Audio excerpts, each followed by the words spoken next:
Hey guys, welcome back to Caden's Corner. The NBA playoffs are here and I'm pumped. This is one of the first times in a while where I've looked forward to all the first round matchups. In the East, every team is chasing Milwaukee and Boston, while in the West, the Memphis Grizzlies will face off against the red-hot Lakers. Russell Westbrook and KD will face off in a much-anticipated first-round matchup, and the Warriors, with Andrew Wiggins back, are ready to defend their title. Won't spend too much time on the 1 versus 8 matchup here, no upset will happen. In the West, the 2 versus 7 is by far the best first-round matchup in the playoffs, the Grizzlies versus the Lakers. After digging themselves out of being the 13th seed, the Lakers revamped their roster at the trade deadline and clinched the 7th seed in the playoffs. A team that was plagued with injuries and a dysfunctional roster had seemed like all hope was lost. But the Lakers' hype is back, and they face the Grizzlies in the first round, and this series will go 6 to 7 games. Since the trade deadline, the Lakers have the second best record in the Western Conference, but the Grizzlies are no team to sleep on. They are top 10 in points per game and top 3 in defensive rating. The midseason controversy with Ja has left a lot of people hopping on the Lakers bandwagon, but I'm not falling for it. It's hard to bet against LeBron, but it's ridiculous how underrated the Grizzlies have become. The Lakers find so much of their offensive production through LeBron and AD. The Grizzlies with gritty defenders and Dillon Brooks and Jaren Jackson Jr. will be enough to slow the Lake Show down. Give me the Grizzlies in 6 games. The Warriors are in a similar position as last year, a concerning regular season with inconsistencies,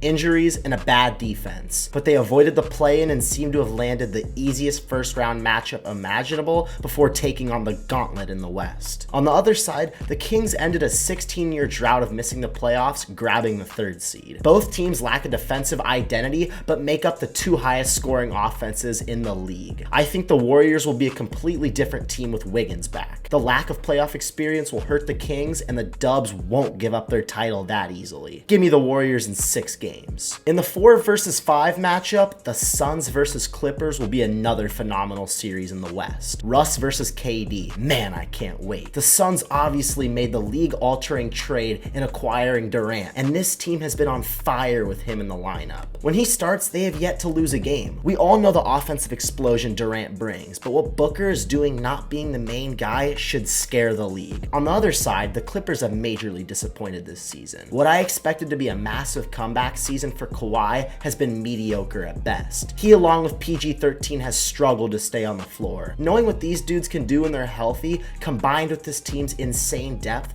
makes me wonder what they could have done at 100%. Most people are writing the Clips off, but not so fast. Paul George is expected to return around Game 3, and this will change the trajectory of this series. I think the Clippers force a Game 7 and almost knock off the favorites to come out of the West. But I have the Suns winning in 7. The matchup that everyone needs in the West, and that I think will happen, is the Warriors versus the Grizzlies. This has become the most fun rivalry in the league, and another 7 games get me excited. Everyone knows Ja said he's fine in the West, but Ja, I'm worried for you. With the addition of Dillon Brooks calling out every player in the league, the Grizzlies have a massive target on their back. The Warriors will have fully gelled back with Wiggins in the lineup, and I expect them to be close to their championship form. I got the Warriors sending Memphis home in 6 games to advance to the Western Conference Finals. In the conference finals, Steph Curry versus Kevin Durant. Can KD knock off his old team that he won 2 titles with? The storyline for this series will be awesome. At the beginning of the season, I thought the Warriors would win the West again, but I'm switching my pick to Phoenix. The Warriors have been an awful defensive team this year, and they face their toughest opponent yet. KD, D-Book, and Ayton will be way too much offensively for the Dubs. Give me Phoenix in 6 games to advance to the finals. Over to the East we go. In the 1 versus 8 matchup, I have Milwaukee beating Miami in 5 games. The 2 versus 7 matchup also doesn't carry excitement. I have the Celtics winning in 4 games, absolutely suffocating Trae Young. But the best first round matchup in the East is by far the Knicks versus the Cavs. The Knicks are back in the playoffs, and we can all agree that basketball is better when the Knicks are relevant. Jalen Brunson and Julius Randle have been spectacular this season,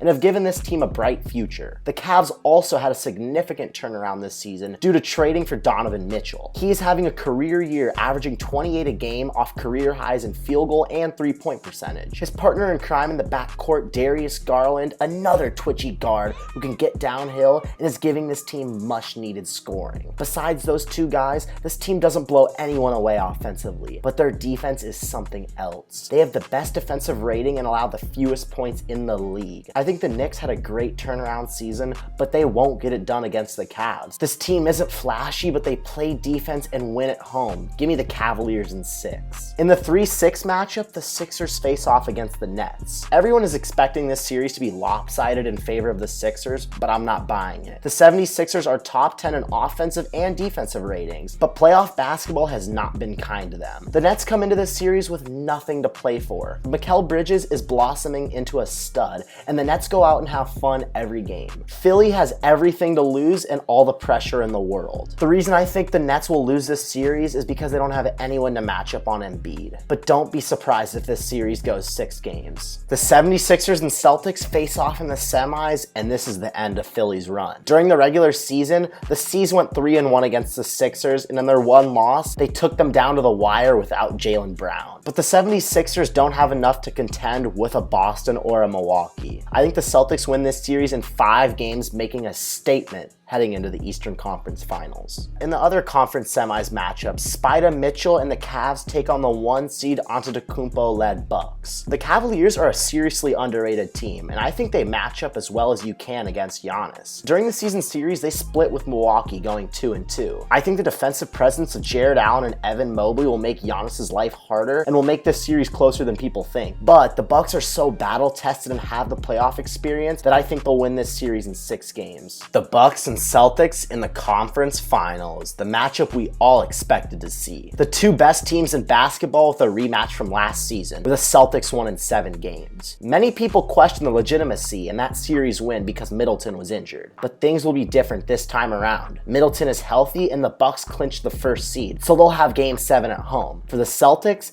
they come in with a different head coach and improved bench depth. The key to this series, in my opinion, is Robert Williams. If he's healthy, the Celtics will have a much easier time guarding Giannis. Vegas is giving the Bucks the best chance to come out of the East, but not so fast. The Celtics are sending a message in this postseason after their loss in the finals last season. The Celtics won the season series against the Bucks 2-1, and their only loss was with their backup starting, and they took them to overtime. This Boston team is so much better than last season, and I have them winning in 6 games, advancing back to the finals. The Celtics versus the Suns in the finals. This series should be absolute fireworks. Jason Tatum and KD face off in the playoffs for a 3rd time, while CP3, Booker, and Ayton try and avenge their finals run from 2 years ago. And Tatum with everything to prove after a catastrophic collapse last season. The Celtics are the deepest and most balanced team in the league. This starting 5 with 2 All-NBA players, the former Defensive Player of the Year in Marcus Smart, a DPOY candidate in Robert Williams, and a big that can space the floor and shoot the lights out in Al Horford, prove why they're back in the finals, defending their Eastern Conference title. If their starting 5 wasn't scary enough, the C's are the deepest team in the league, with the 6th Man of the Year in Malcolm Brogdon and Derek White, a tough defender and playmaker, averaging 12 a game. Out of the West, the Suns are electric, with arguably the best duo in the NBA in D-Book and Kevin Durant. They have the point guard trying to win his 1st ring and may be his last chance at one. At the 5, DeAndre Ayton is no slouch with the other attention defenses is giving those 3. The Suns present one of the most versatile and dangerous starting 5s in the league. But I'm sticking with my prediction that I've had all season,